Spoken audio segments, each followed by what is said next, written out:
Hi guys, so welcome back to another lecture. It's another longer format lecture. So today's topic is interpretation of liver biopsies. So all of you know, whoever listens to me regularly, that we have now started with an interpretation to biopsy series where I'll be taking up biopsies of different organ systems and of course discussing in short some very salient features of that particular organ system that you should know about while you are looking at the slides. This is not a complete coverage of the topic, it's just some practical points that you have to keep in mind when you are looking at the slide. So, see, a liver biopsy is done either you need to assess if there is a serological or a radiological evidence that the liver is not functioning properly.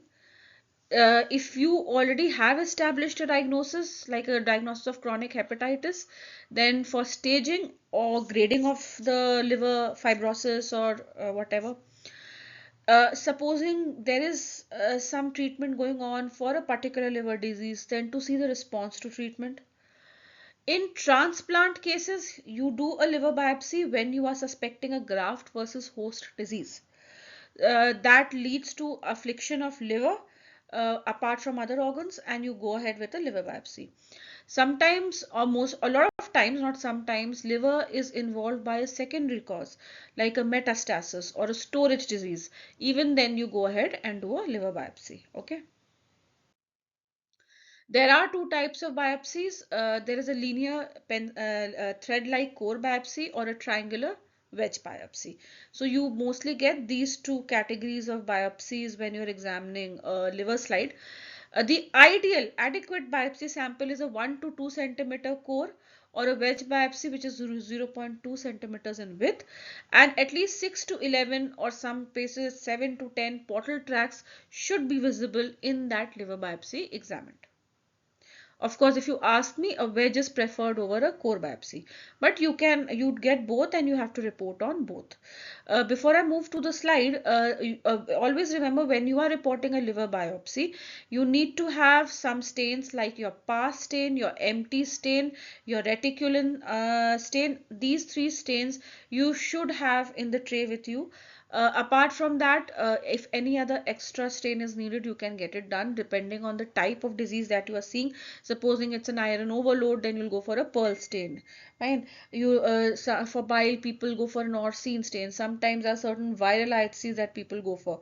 But these three stains, which I mentioned, apart from a hematoxylin and a eosin, should always be there in your tray, even without you telling your technician. I mean, these are basic stains which should come when a liver biopsy is to be reported by you. Okay. So this is a core biopsy. This is how a core biopsy looks, and these are the portal tracts in the core biopsy. So we need to count this if it's a linear core, and this is a wedge biopsy. See how a wedge biopsy covers a larger area, although and sometimes you are not able to see it maybe a bit over here in this image, but you can also get an idea of the capsule status, and of course then here also you have to check for the portal tracts.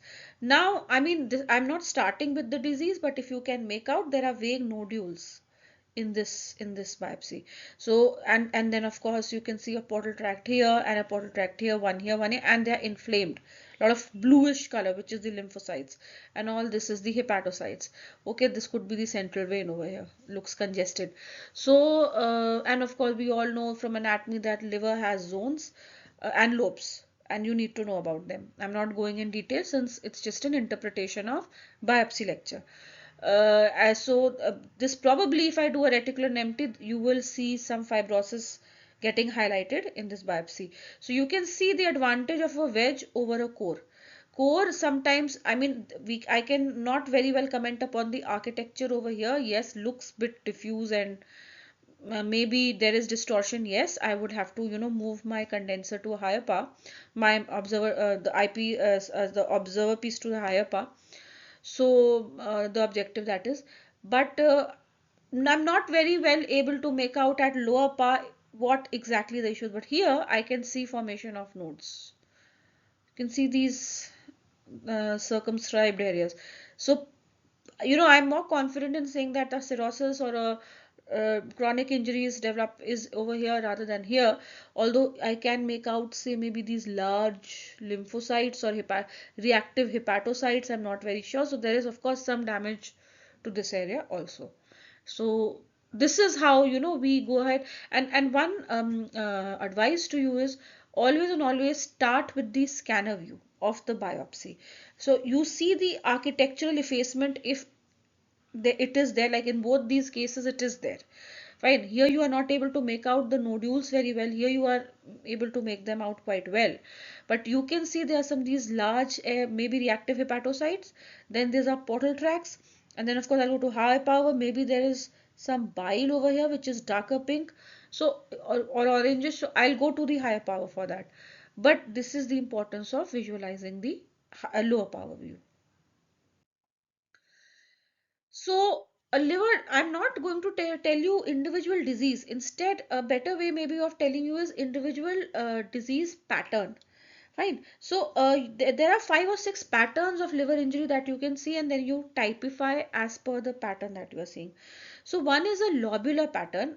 This is just similar to the previous core biopsy I was telling you. This is a core biopsy, right? This is not a wedge biopsy. So, lobular pattern, as is written over here, there is lobular disarray with increased inflammatory cells. So, you know that liver has lobules, the liver is divided into zones, grossly divided into lobes, and within the liver parenchyma you might get lobules of hepatocytes arranged around the portal, the central vein. So the loss of that kind of an architecture with a diffuse effacement like look is called a lobular disarray. Disarray means it has gone haywire. The entire way a hepatocyte should have been arranged has gone haywire. Fine. And these blue cells are the inflammatory cells.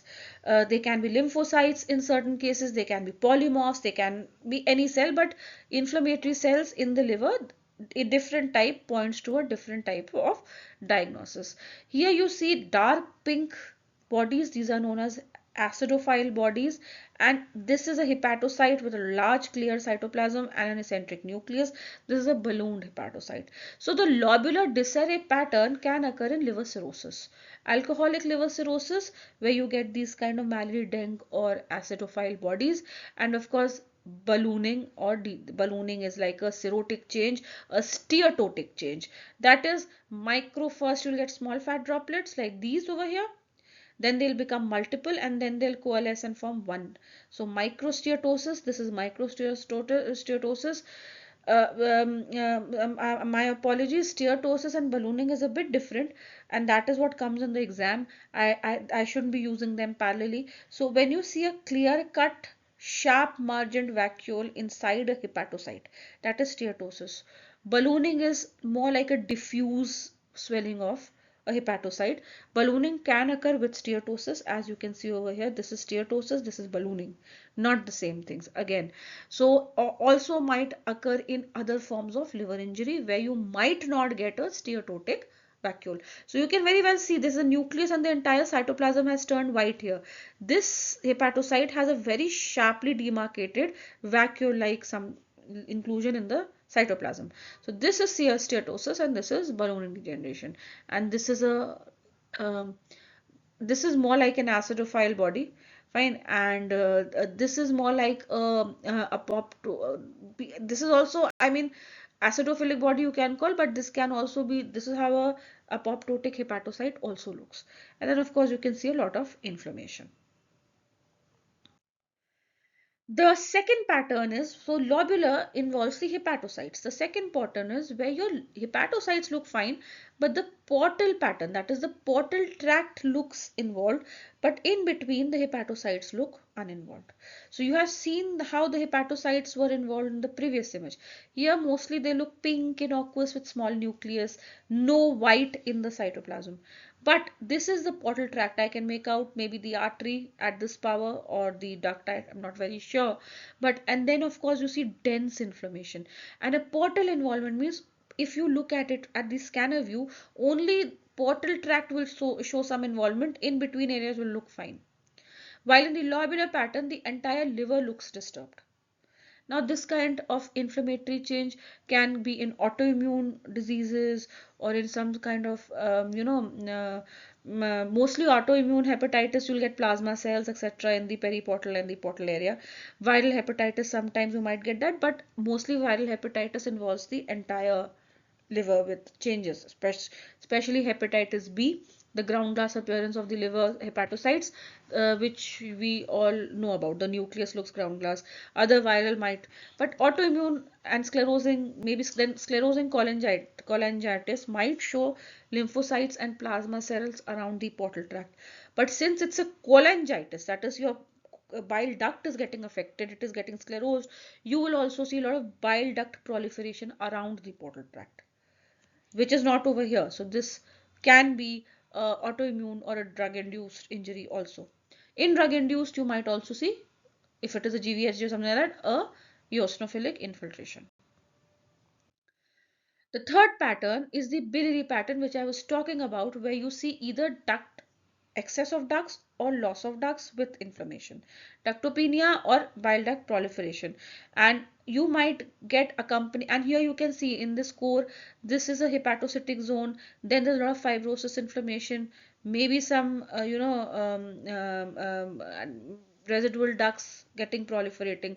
Again, over here, if you see, there's a lot of inflammation, and these are ducts over here, these are ducts over here. So there's ductular proliferation, but there's fibrosis of the liver. So this is a biliary pattern where maybe there's a sclerosis in the ductular tract, that is like a cholangitis, or an obstruction over there, which is leading to this kind of an inflammatory pattern. Okay, so this is a biliary pattern. So we have run lobular, portal, and biliary pattern. This is the steatotic pattern, so that there are large clear-cut vacuoles, and then there are smaller, small fatty vacuoles. This is how it looks in the lower part, and there are micro and macro steatotic injuries. They can occur in alcoholic diseases, liver disease, as well as NASH, non-alcoholic steatotic hepatitis. Okay. So ballooning degeneration, the nucleus of the hepatocyte will not be pushed. Okay, it'll look like merging with that white area. But in a steatosis, there's a lipid vacuole inside the hepatocyte. So the nucleus of the hepatocyte gets pushed and compressed at the margin. This is a very good difference between the two etiologies. Then there's a fibrotic pattern. These are dense cords of fibrosis, and these are those nodules. If you remember, I had shown hepatocytic nodules in the first wedge biopsy. And if you see, I have not shown you a wedge biopsy after that, because mostly what you get is a core biopsy. So if I see this kind of high grade fibrosis, I know this is a cirrhosis which has set in. If you see the hepatocytes here, they look very pink, and the nucleus looks big. This is dysplastic feature. This is reactive dysplasia, because there are some tumor-like conditions of the liver also, like there are nodular hyperplasias, there are large cell dysplasias, small cell dysplasias, solitary nodules, which might mimic this kind of a change. So you need to differentiate them from a benign lesion. So the malignant lesions maybe I will take next time. But this right now what I'm dealing with is just an injury pattern, and this kind of an injury pattern can most commonly occur in benign liver lesions, but may be seen in a malignant lesion also. Okay. See, this is a neoplastic pattern. So as I was saying, I will take in detail about the dysplasias in the next. But if you see, till now we either saw diffuse lobular injury, we saw portal tract injury, we saw bile ductular proliferation. Then, there was the last image also that you saw, which I was telling you. There's reactive atypia with so much fibrosis, nodular pattern. But now what I'm going to show you here is actually a tumor. So if you see at a higher power, again a core biopsy, I'm first showing you the higher power because look at the cells. The cells will look very benign to you. What is very characteristic over here is, if you go to the lower power, is that they are in small nests and cords. So hepatocytic proliferation, more than 3 cell layer thick. A normal liver, hepatocytes are present in cords. You all know that. Everyone has seen histology of a normal liver. They are 2 cell cord. They are 2 cell rich cords. I mean 2 layers of cells, and they are forming cords and cords and cords. That is normal. When this two-layer hepatocyte cord becomes a 3, 4, 5 or 6-layer cord, sometimes giving a pseudo-glandular appearance. Here it is not visible, here just thickened cords are visible, but sometimes they look like a pseudo-gland. That is a hepatocellular carcinoma. So this is a hepatocellular carcinoma. Cells look benign, but the architecture has changed. It has lots of morphological types which we'll take up later. Similarly, we have something called a hepatoblastoma. Also a lot of morphological types, and there what you see is complete effacement with very immature blue cells. So liver is an interesting entity where reactive atypia, the nuclear atypia is more of a reactive change. The architectural change points out towards a benign versus a cancer. So a hepatocellular carcinoma will look very benign on high power, but low power you will see cord-like, nest-like sheets of cells rather than the lobules, which should be 1 to 2 cell layer thick with a portal duct and a central vein and sinuses. You will not get that feeling. So I see this is a very, very thick cord, more than 2 layers thick. So there are like 6, 7 layers in this cord. So HCC is diagnosed more on a lower power view rather than going for, mitotic figure or necrosis or nuclear pleomorphism. Okay. Of course, these are the ancillary stains, reticulin, pass D, iron MT, VBG, and these are the IHCs that you can go for to differentiate benign from malignant. So this was the last slide for this pattern of injuries, mostly seen in benign, but I also showed you a malignant slide. The next maybe a topic I'll take is biopsies of malignant liver lesions, and after that I'll go for the colonic biopsies. So I hope you enjoy these short lectures, and I will see you soon next time.